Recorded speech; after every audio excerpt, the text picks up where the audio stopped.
Fight between Meghan and Meg. Meghan lashes out at Meg podcast, branded her liar and hypocrite.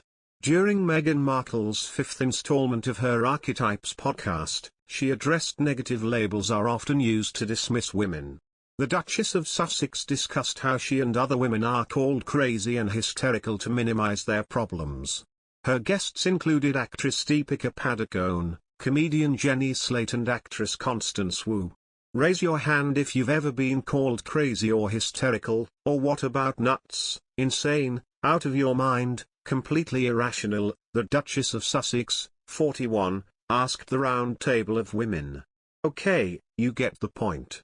Now, if we were all in the same room and could see each other, I think it would be pretty easy to see just how many of us have our hands up. By the way, me too, the Suits star added.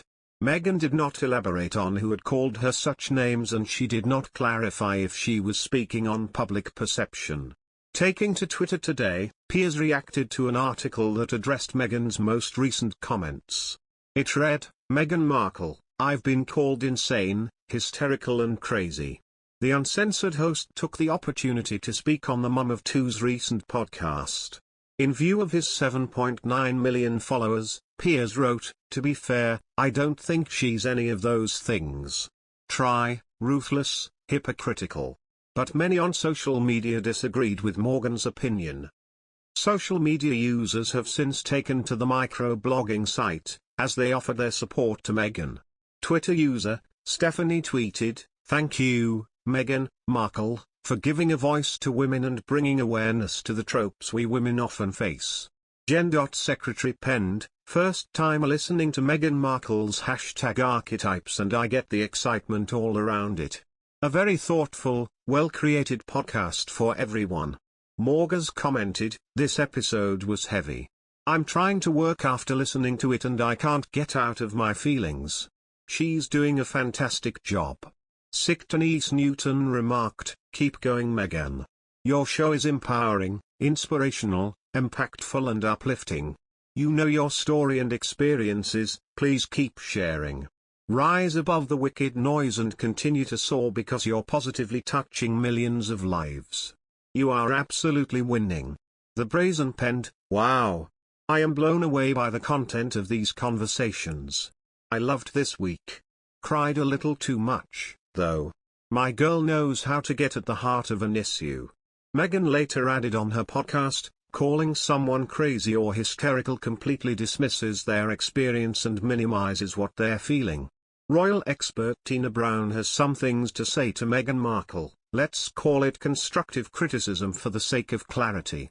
The biographer believes that there's a discrepancy between Prince Harry, who has a clear brand based on his upbringing and the causes he has championed for many years, and his wife Meghan, whose various projects Brown believes are based on grievance rather than on her interests per se. Harry's always going to be royal, Brown explained at the Cheltenham Literature Festival. He will always have the iconic status that has. He does have an identity, his Invictus has an authenticity and people relate to that. By contrast, she continued, I think Meghan does really need to find the thing she cares about the most and develop her own sort of brand that isn't just a grievance brand, that is actually something we recognize as hers. It's hard to find that and I think she hasn't yet found that, but I think she could if she rose back from the focusing always on what didn't work. While it's not inaccurate that the Duchess of Sussex uses her platform to talk about her hardships, I also don't quite see why we want her to shut up and bear it. She is, after all, widely criticized online and in the press, often with barely veiled racism and misogyny. If something like Archetypes can help her express any hurt she feels while also helping others to feel more empowered, I for one have no problem with it. But Brown wasn't necessarily talking about feelings, she was talking about public relations, which is a different kettle of fish altogether.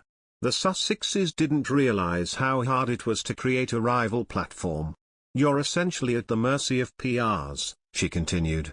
The people who achieved it, the George Clooney's and the Oprahs, they are very good at it. Clooney's